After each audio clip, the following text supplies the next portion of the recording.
오늘 함께 은혜 나누고자 하는 말씀은 마태복음 6장 26절부터 34절까지 하나님이 원하시는 삶, 공급하시는 삶에 흠뻑 젖어 살아야 되는 이유를 이렇게 말씀해 줍니다.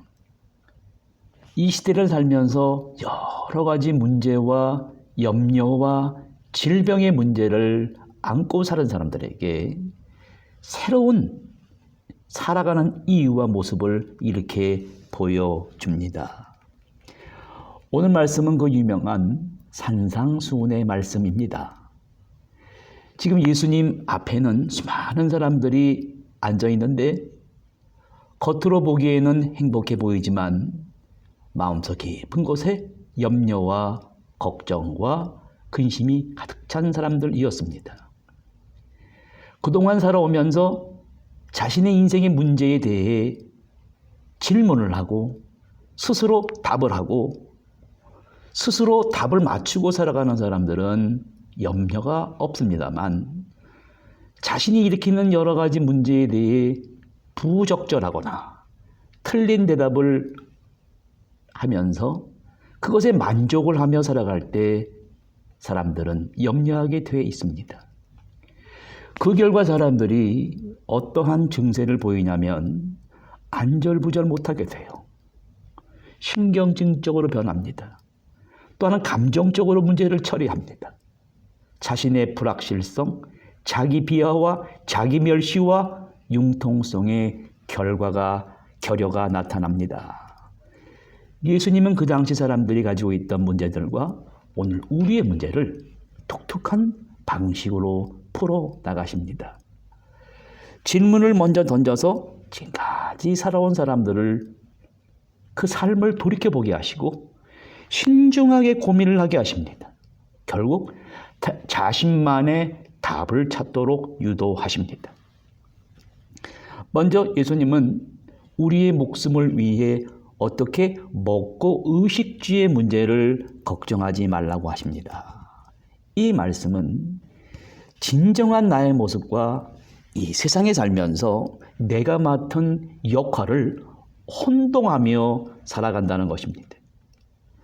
내가 맡은 역할과 내 자신을 혼동하며 살아갈 때 그러한 사람들은 불만과 염려와 걱정으로 가득해지게 됩니다. 유진 피터슨의 더 메시지라는 마태복음 번역은 25절을 이렇게 합니다. 너희가 하나님께만 예배하는 삶을 살기로 결심하면 식사 때 식탁에 무엇이 오르고 옷장에 있는 옷들이 유행에 맞는지 따위로 안다라며 설치지 않게 된다. 너의 삶은 뱃속에 넣는 음식이 전부가 아니며 너의 겉모습도 옷에 걸치는 옷이 전부가 아니다. 그러면 하나밖에 없는 진정한 나 자신을 위하여 무엇을 해야 되는가? 많은 사람들이 몸과 마음과 정신이 황폐해버렸습니다. 왜 그렇습니까? 주님은 바로 그 문제를 터치하십니다. 사람들이 겪기 시작하는 염려와 불안과 자기의심의 세계를 말씀하시는 거예요. 왜 이러한 일이 벌어지냐면 사람들은 자신의 내면의 문제들을 회피하고 살아요. 겪는 어려움 때문에 초라한 모습으로 내 모습이 작아지는 거예요. 주님은 그러한 모습을 지향하는 것이 아니라 이 내면의 욕구들을 피하지 말고 꺼내게 하십니다. 삶에 느낀 염려와 욕구와 갈등과 분노들을 하나씩 버리게 하십니다. 오늘 주님을 만난 사람들은 참으로 행복한 사람들입니다. 27절 말씀에 거울 앞에서 설친다고 해도 키가 단 1cm라도 커진 사람이 있는가? 이 예수님의 질문에는 심오한 비밀이 숨겨져 있습니다. 무엇입니까? 사람의 심리를 다루는 심리학에도 기본 명제는 이러합니다. 보통 사람들은 살아가다 보면 예상치 않은 극과 극의 문제가 나타납니다. 그런데 극과 극의 문제가 나타났을 때 염려하는 것이 아니라 이 극과 극의 문제를 조화를 지향해야 된다는 거예요. 항상 반대되는 역의 경우를 생각하고 살아가야 된다는 것입니다. 그런데 사람에게 왜 이러한 문제가 생기게 되냐면 먼저 사람은 태어나면서부터 가족과 혈통과 사회로부터 어떠한 요구가 있습니다. 요구가 그 사람의 정신 속에 많은 의식의 세계를 흐트러 놓아요. 사람들의 마음을 갈라지게 합니다. 그럴수록 어두운 그림자는 점점 깊어집니다. 그 어두운 그림자는 집단과 사회 가치체계가 갖는 이해관계 때문에 상처로 이어집니다. 지금 수많은 사람들이 총체적으로 건강과 정신과 모든 영의 상태가 무너져 내렸습니다. 주님은 이것을 가면 쓰고 살았던 인생의 어두운 그림자를 직면하게 하시고 자신의 일부로 받아들이게 하시고 자연에 핀 꽃, 공중에 나는 새를 보라는 거예요. 새들을 보아라. 얽매일 것이 없고 자유롭고 업무에 속박되지 않으며 하나님이 돌보시니 염려가 없다는 것입니다. 너희는 새들보다 꽃들보다 귀하지 아니한가? 사람들은 이러한 이야기를 들으면서 평상시에는 모르고 살았는데 자연을 바라보면서 무거운 짐이 벗겨지는 기분이었을 것입니다. 또한 예수님은 무엇을 말씀하시냐면 옷을 볼 것이 28절에 옷을 볼 것이 아니라 들판에 나가서 꽃을 보아라. 들꽃은 절대로 치장하거나 옷을 사들이는 법이 없지만 너희는 여태 그런 색깔이나 디자인을 본 적이 있느냐? 이 나라의 남녀 베스트 드레서 10명이라도 그 앞에 서면 초라해 보인다. 유진 피터슨의 세련 번역입니다. 솔로몬의 영광보다도 이 무명의 꽃보다도 못했다는 거예요. 그런데 왜 걱정하는가? 연약한 인간이라 걱정할 수 있다는 것입니다. 걱정하고 염려하게 되면 무슨 일이 일어나냐면 더 깊어집니다. 분노가 일어납니다.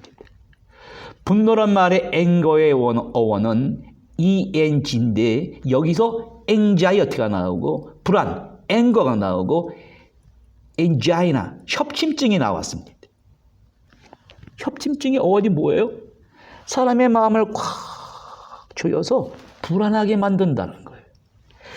그럼 불안은 뇌과학에서 어떻게 바라보고 있냐면 불안이 과도하게 활성화되면 결국 지나치게 작동하게 되면 어떠한 상황에서조차 경보장치를 일으킬 수 있는 것을 끌 수 없게 된다는 거예요. 이러한 진단이 불안장애입니다. 이런 불안장애가 나타나면 결정적으로 뇌에서 호르몬이 비정상적으로 분비돼서 심장이 빨라져요. 호흡기 기관, 내과 기관, 외과 기관. 우리는 예측할 수 없는 삶에 대해 똑같이 불안해합니다. 이렇게 쉬지 않고 마음속에서 일어나는 이 불안과 염려는 그걸 충동적으로 억누르며 살아가게 되다 보면 점점 에너지가 쌓인다는 거예요. 이 에너지를 충족시키기 위해 사람들은 이 야망을 성적으로, 마약으로 자신과 타인을 투사하면서 학대하면서 살아갑니다. 나도 모르는 이러한 거짓된 외식의 세계에서 우리는 매일매일 나의 이기심, 의존성, 욕망, 감정을 카탈라고 보듯이 인정하고 살아야 됩니다. 부정하고 감추고 삽니다. 그리고 자기 자신의 눈에 들보를 보지 못하고 다른 사람의 티를 보고 비판합니다. 주님은 많은 사람들에게 왜 이러한 비극을 자초하는 삶을 살아가고 있는가? 많은 베스트셀러의 주제가 바로 그것입니다. 이러한 염려와 불안과 스트레스와 억압을 벗어나려고 몸부림친 작품들입니다.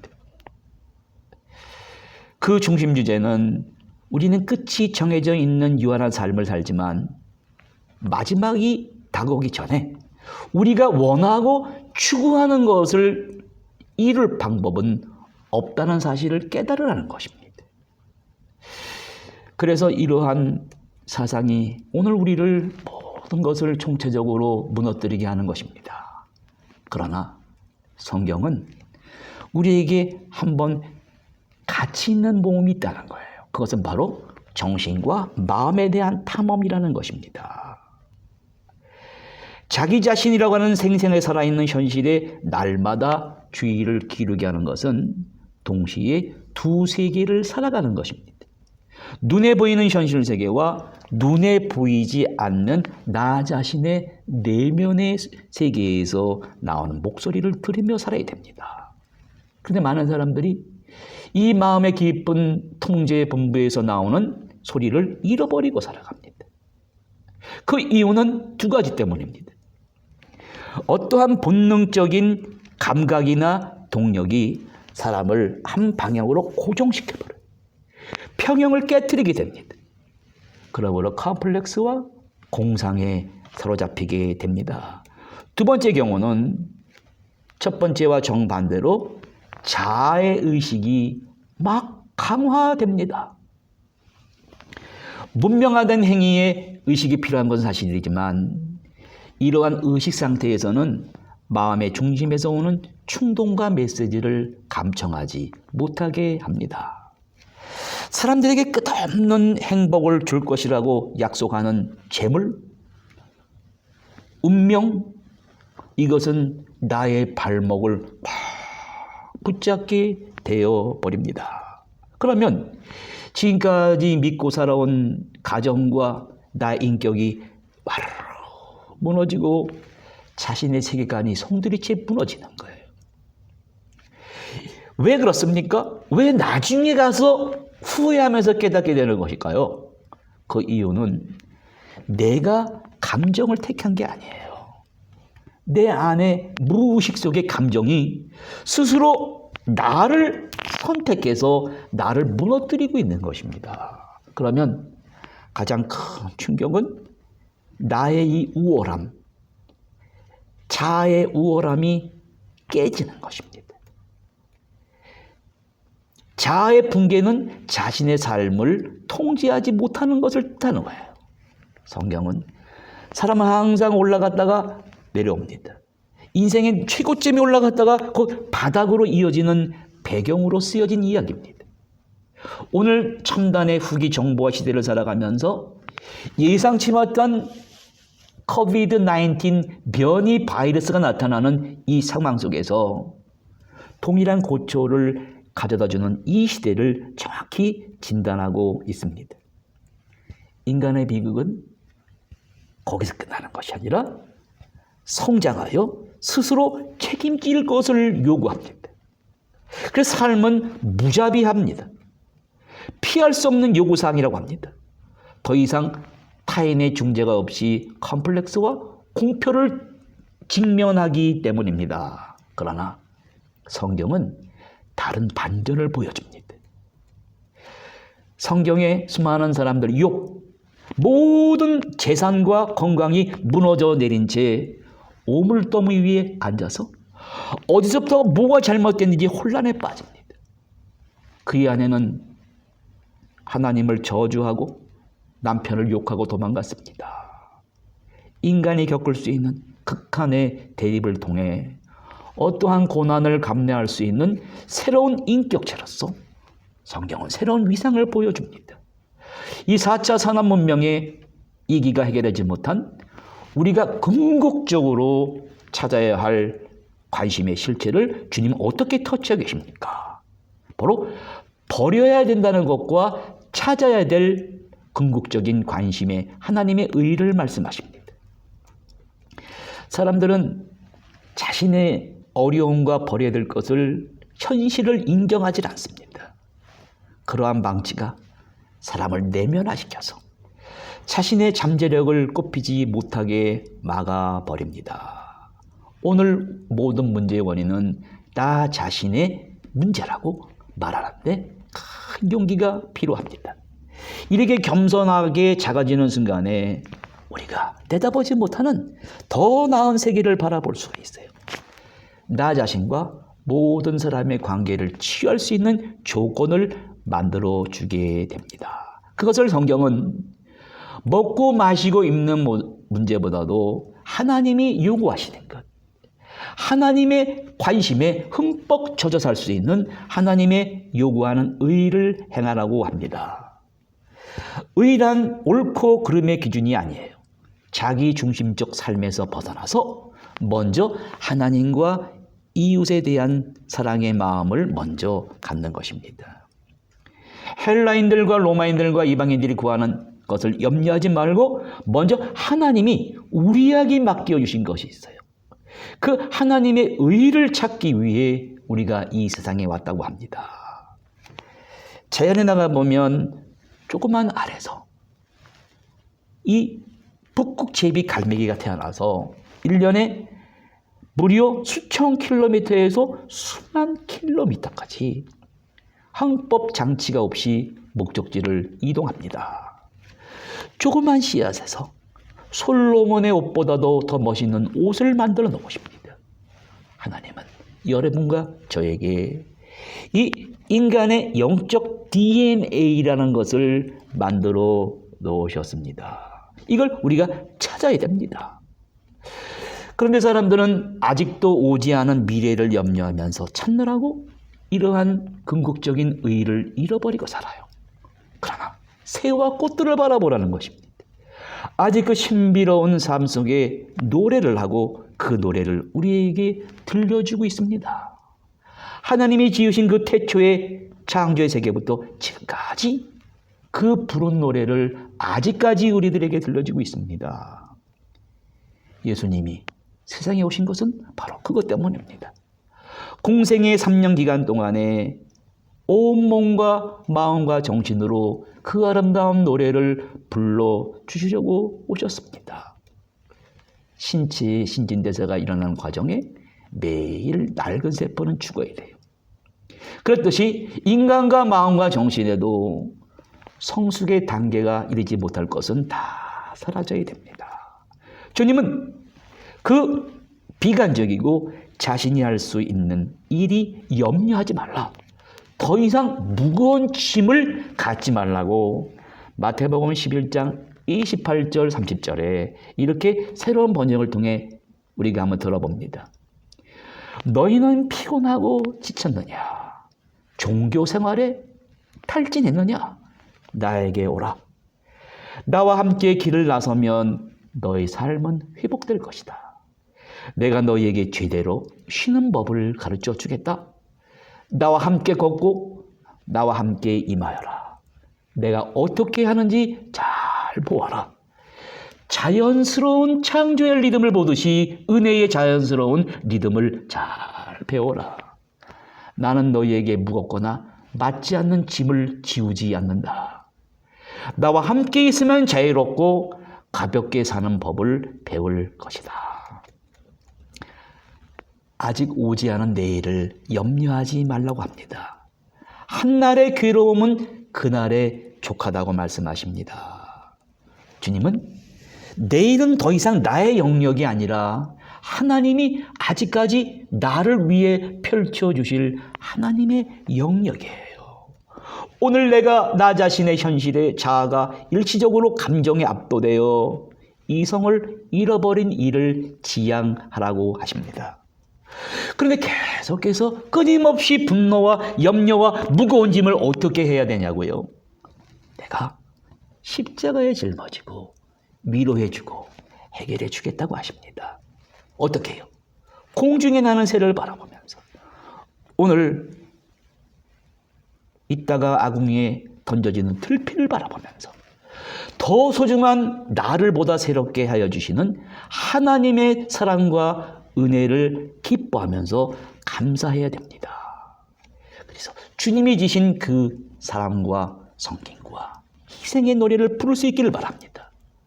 예상치 않은 기대 이상의 하나님의 축복이 임하게 될 것입니다.